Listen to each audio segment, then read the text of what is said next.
Hey guys, welcome to StudyIQ. My name is Prashant Dhawan and in this video we will talk about genetically modified crops and other related topics. By the end of this video you will be able to answer all these questions. What is GMO, what are GM crops and how are they related to biotechnology? In UPSC 2005 mains they even asked this question that what is biotechnology, so we will talk about this a bit. Other than that we will also discuss what is Cartagena Protocol. What was the BT brinjal controversy? This is quite important. We will discuss this in depth. Other than that, what is golden rice? This is again a very important topic. We will also cover it quite well. And we will also talk about how GM crops are regulated in India. What is organic farming and what is GEAC and why was it in news recently?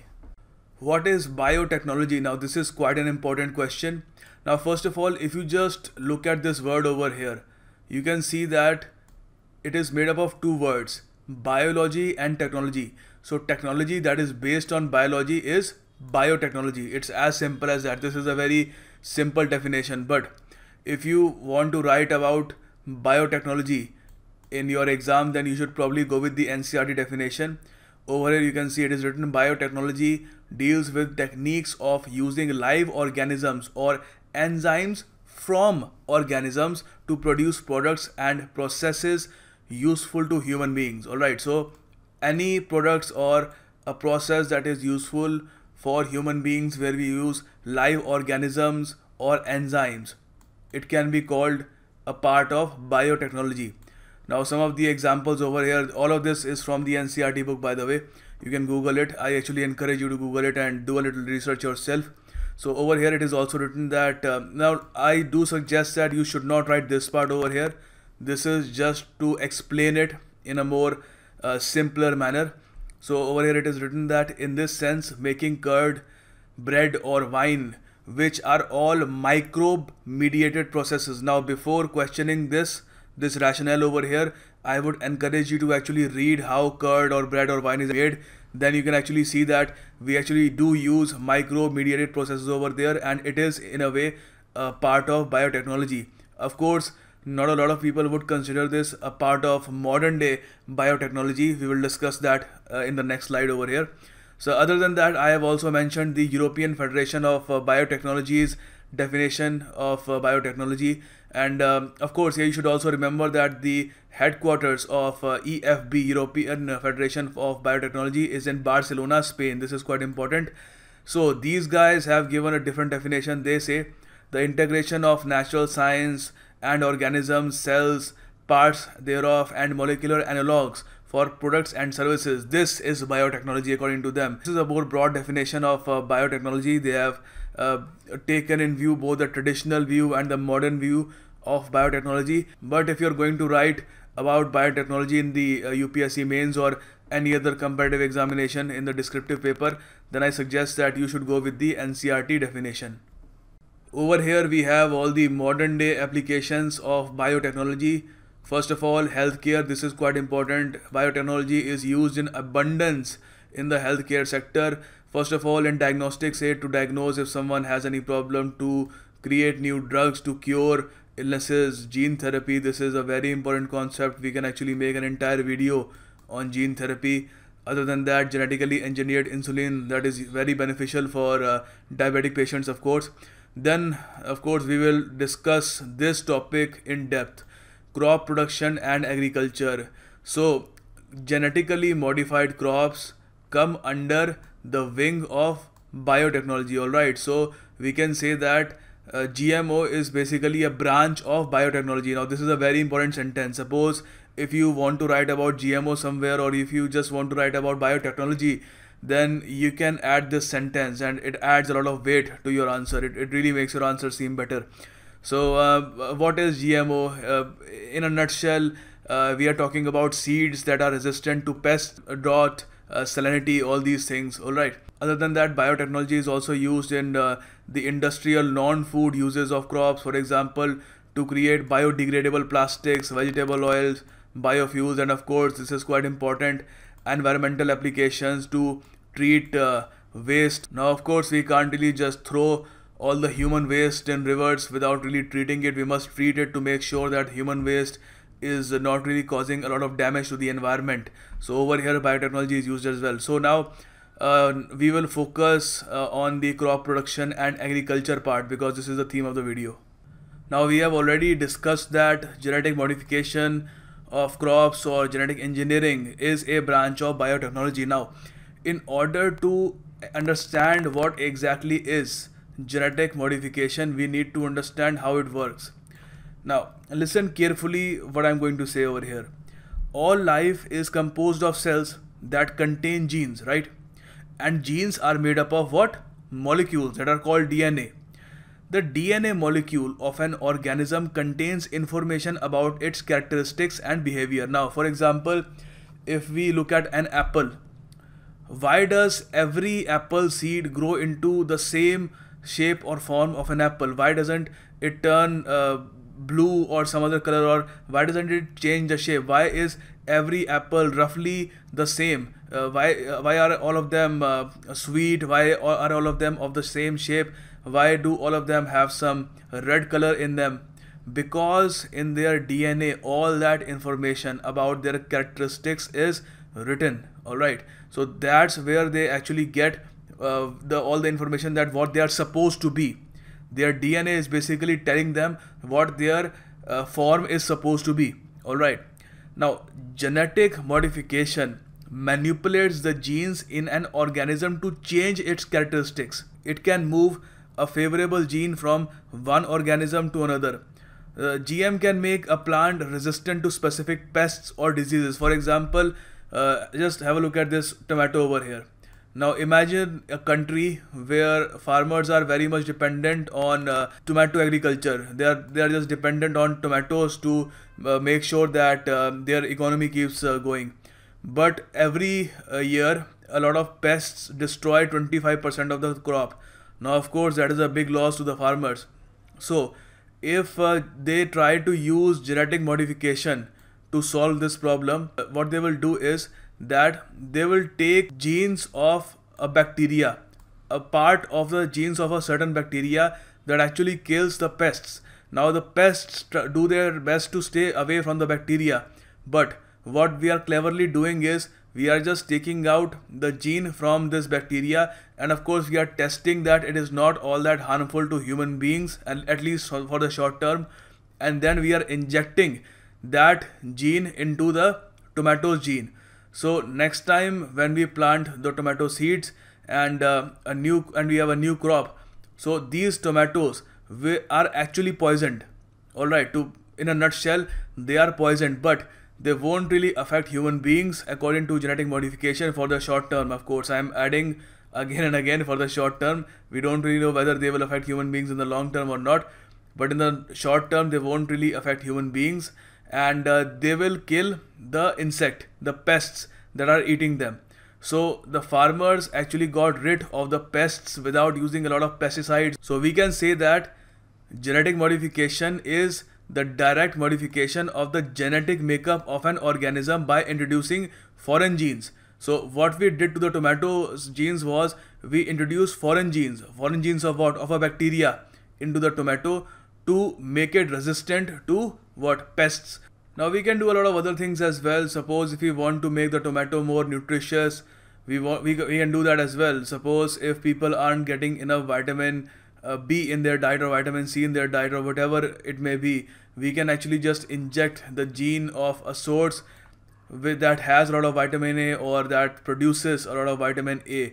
So what we are just doing is we are again changing the gene of the tomato. We are injecting something new in it, a foreign gene in its gene pool, and we will end up with a new variety of tomato that has more nutritional value, and that's how genetic modification works. Now of course it sounds like a fairy tale, it sounds like the most amazing thing that human beings have ever done, but there are a lot of downsides of this technique as well. Let's discuss that with a very famous example of the BT brinjal. Now the BT brinjal case is very similar to the tomato case that we discussed in the earlier slide. Now let me tell you how did the whole controversy originate. Look, farmers in both India and Bangladesh, a lot of farmers are dependent on brinjal for their livelihood. Now this is brinjal, by the way, in case anyone is a bit confused. It is called bangan in Hindi. I don't really know what it is called in other regional languages. So a lot of farmers in both India and Bangladesh are dependent on brinjal for their livelihood. But unfortunately for them, a lot of pests like brinjal fruit, shoot borer, fruit borer, they destroy 20% of the entire crop. Of course, it results in a lot of losses for the farmers. And in order to avoid these losses, and in order to solve this problem, two companies, one was Monsanto and the second one was Maharashtra Hybrid Seeds Company, both of them collaborated and created the BT brinjal. Now, where does BT come from? BT is basically the acronym of the bacteria from which they took the gene and inserted that gene into the brinjal gene pool. Yes. So as we discussed earlier, they used the similar technique.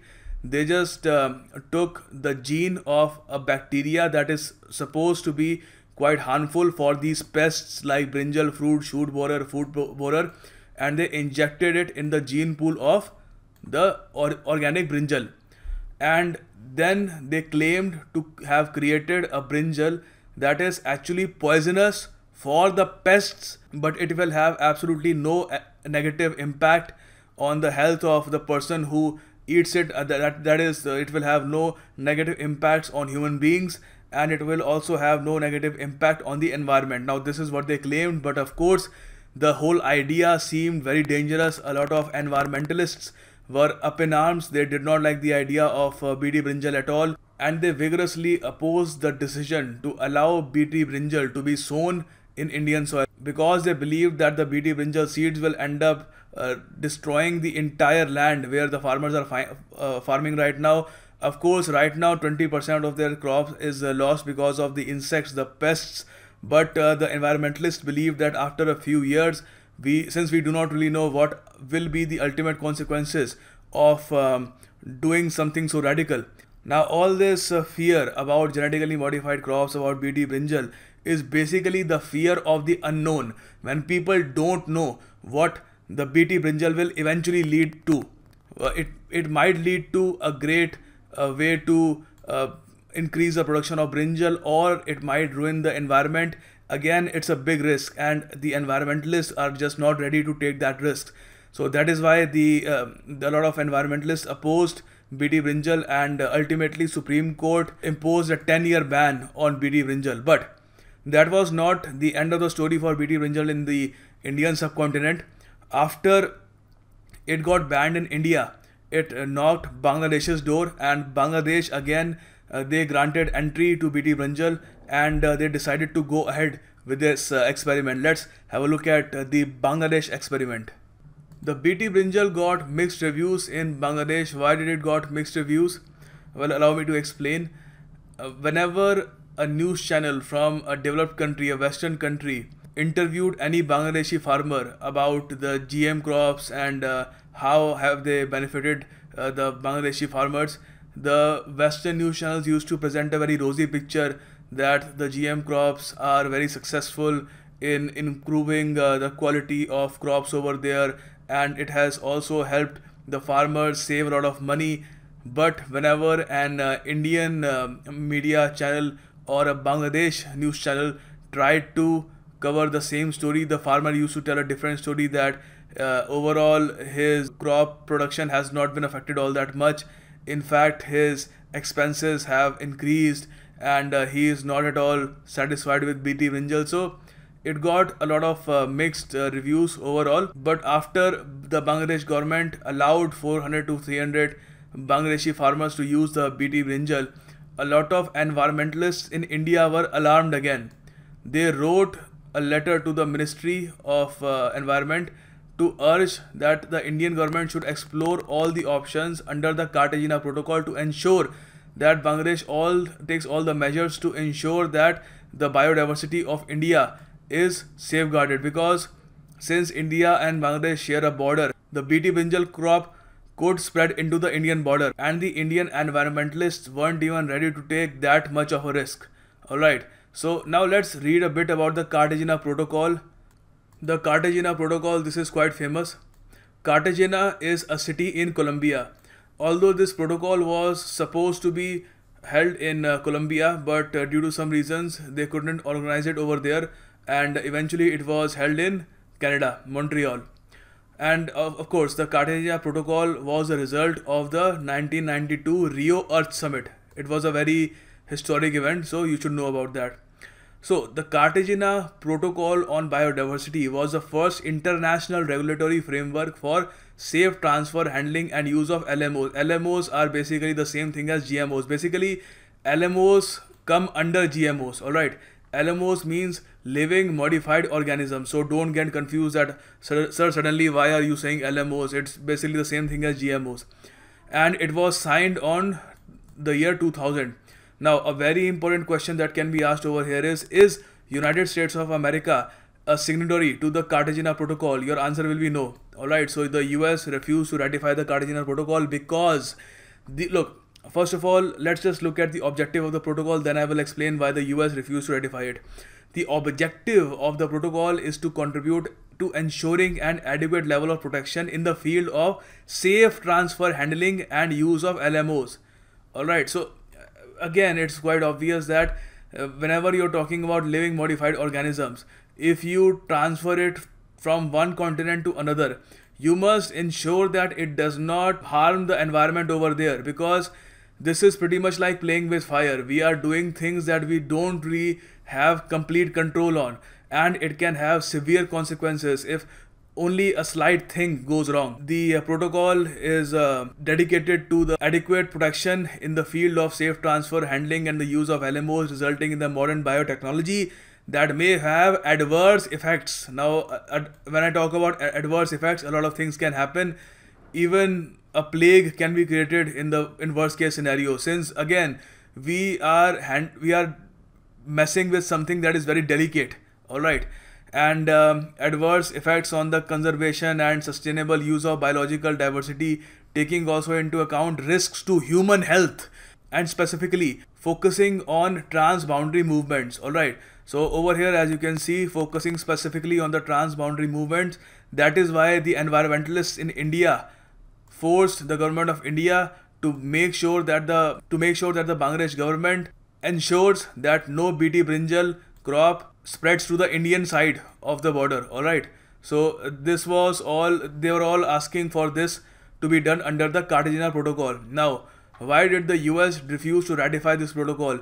Because apparently, well, they gave a very lame reason. They said that they are not comfortable with the transfer of technology as it might violate their intellectual property rights, which was a very poor excuse, because a lot of other developed countries in Europe, they had absolutely no problem with the Cartagena Protocol, and they ratified it. So far, US is probably one of the two countries that has not ratified the Cartagena Protocol.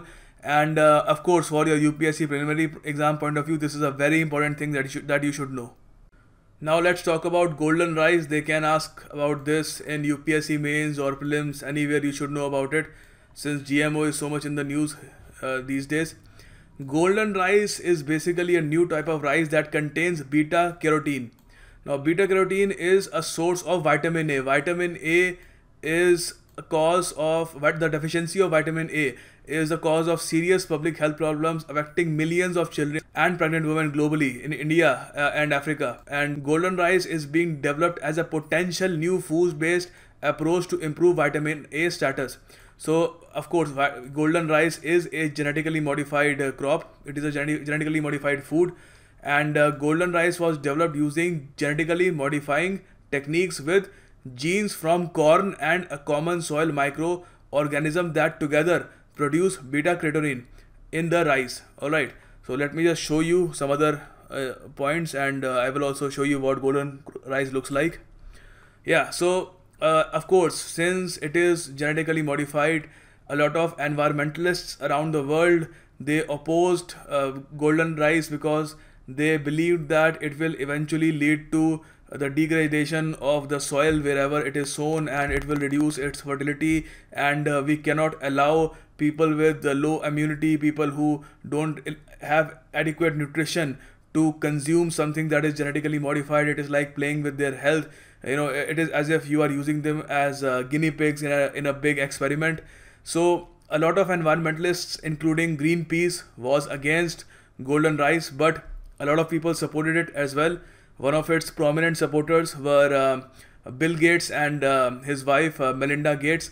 Both of them they run a foundation called Gates Foundation, and their foundation supported the use of genetically modified organisms in agricultural development, and they also supported the International Rice Research Institute in developing golden rice, and they actually funded the International Rice Research Institute to create golden rice version 2, which was even more golden than the version 1. Other than that, in June 2016, 107 Nobel laureates signed a letter urging Greenpeace and its supporters, other environmentalists, to abandon their campaign against GMO and give GMO a chance. And again, it's you can take either side in the debate. You can say that we can't really risk the lives of so many people, and you can also say that those people need adequate nutrition urgently, so we cannot really wait any longer. So it really depends on how you view the problem. Now over here you can actually see the picture of golden rice. As you can see, it has a yellowish color, and of course in your UPSC exams they can ask that what sort of vitamin is golden rice filled with, and your answer will be vitamin A. It is supposed to fill the deficiency of vitamin A in people's bodies. So yeah, this is pretty much all you need to know about the golden rice.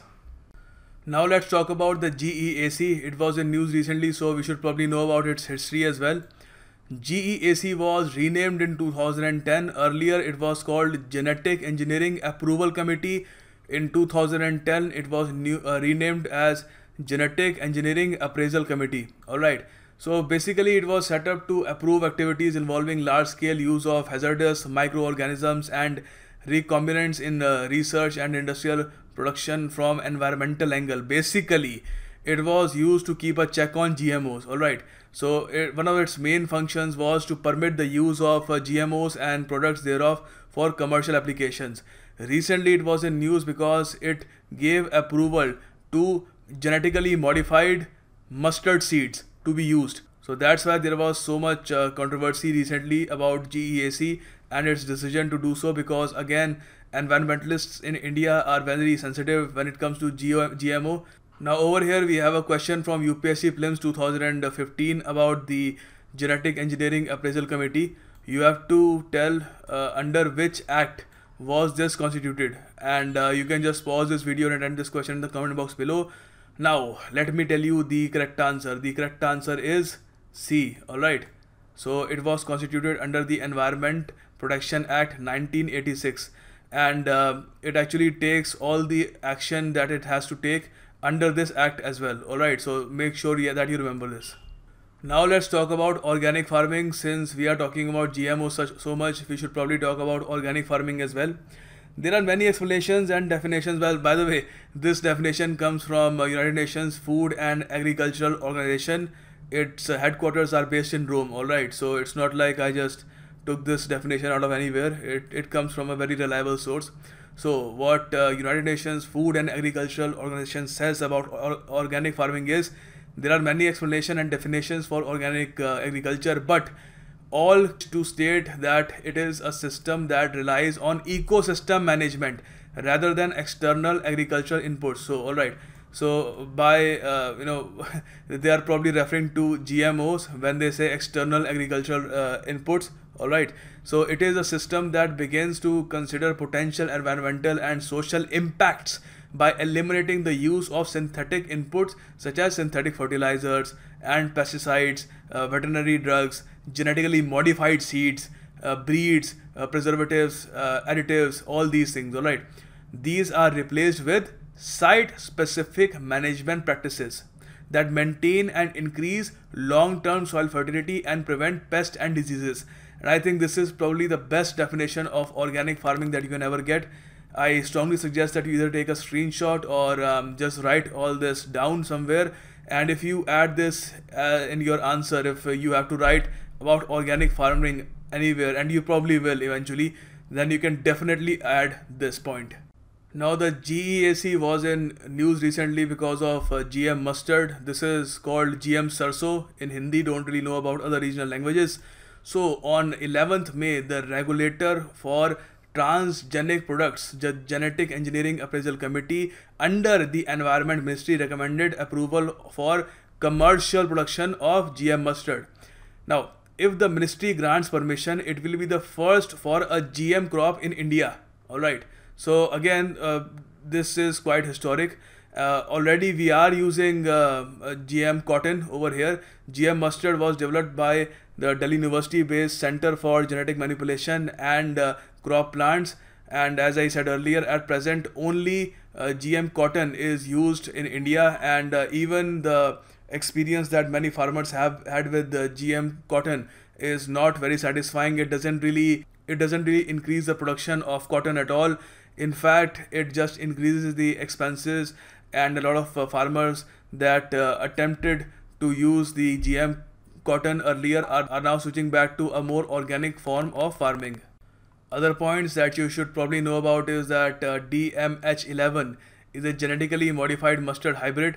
Hybrids are normally obtained by crossing two genetically diverse plants of the same species. Alright, so earlier we were just taking the gene out of a bacteria and just inserting it into the gene pool of some other organism, but over here we are basically crossing the two genetically diverse plants from the same species and creating a hybrid. Okay, so GM mustard can affect honeybees directly and indirectly. This is, well, look, since it is genetically modified, environmentalists will raise a lot of concerns, and there are some concerns about its effectiveness and how dangerous it can be for the environment in the long run, because it won't really affect the production of mustard a lot, but it might pose a lot of threat overall.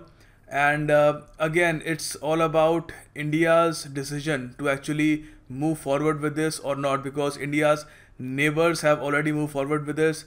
Sri Lanka, Bangladesh, Pakistan are all very open-minded when it comes to genetically modified crops, but India still has reservations. Perhaps they are right, but only time will tell. We can only tell whether whether this decision to actually have so many reservations on GM crops is actually a good one or not after a few decades have been passed, because for the time being we can't really tell, because there isn't really enough information about it. All right. So as I told you earlier, environmentalists are raising the red flag over the GM mustard seeds because it is genetically modified, and it just remains to be seen what eventually happens to this.